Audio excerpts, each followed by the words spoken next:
देखा देखी, क्या आप अपने निर्णय स्वयं लेते हैं? वीर चाल, आप अपने निर्णय स्वयं लेते हैं? एक दिन की बात है, मैं रेलवे स्टेशन पर खड़ा था एंड ट्रेन का इंतजार कर रहा था। मैं जिस ट्रेन का इंतजार कर रहा था उसमें आरक्षण का कोई सिस्टम नहीं था। प्लेटफॉर्म पर इतनी भीड़ थी कि यह बात स्पष्ट थी कि जगह उसी को मिलेगी जो भीड़ को पछाड़कर सबसे पहले ट्रेन में चढ़ेगा। तभी घोषणा हुई, जयपुर को जाने वाली गाड़ी 40 मिनट की देरी से प्लेटफॉर्म नंबर 1 पर आएगी। इस घोषणा के बाद सभी यात्री आराम से बैठ गए एंड कुछ व्यक्ति नींद की मीठी मीठी झपकियां ले रहे थे। कुछ ही मिनट बाद एक व्यक्ति उठकर पश्चिम की तरफ आगे बढ़ा जहां से ट्रेन आने वाली थी।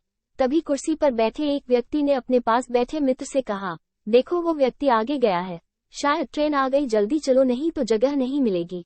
ऐसा कहकर वो दोनों व्यक्ति आगे की तरफ भागे जहां पर ट्रेन आकर रुकती है। उन दोनों व्यक्तियों को भागते हुए देख आराम से बैठी भीड़ में हलचल हुई तथा भीड़ भी उठकर आगे की तरफ चली गई जहां ट्रेन आकर रुकती है। भीड़ को देखकर मैं भी आगे बढ़ गया। आगे जाकर पता चला कि ट्रेन नहीं आई है। सबसे पहले जो व्यक्ति आगे की तरफ गया था वो तो ऐसे ही टहल रहा था।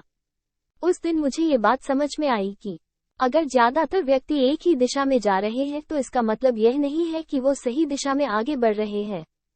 उस दिन मुझे अपनी सोचने की क्षमता एंड निर्णय क्षमता पर संशय हुआ, क्योंकि जब सब आगे तरफ जा रहे थे तब मैं भीड़ के साथ साथ आगे भागा और मैंने एक पल के लिए भी इस बात पर गौर नहीं किया कि अभी अभी रेलवे ने ये घोषणा की ट्रेन 40 मिनट बाद आएगी।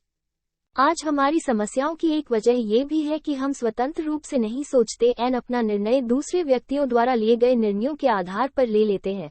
कोई विद्यार्थी अपने करियर के बारे में निर्णय लेता है तो वह अपना निर्णय इस आधार पर लेता है कि उसके मित्रों ने कौन सा क्षेत्र चुना है अथवा उसके परिवार का सदस्य पहले से उस क्षेत्र में है या नहीं।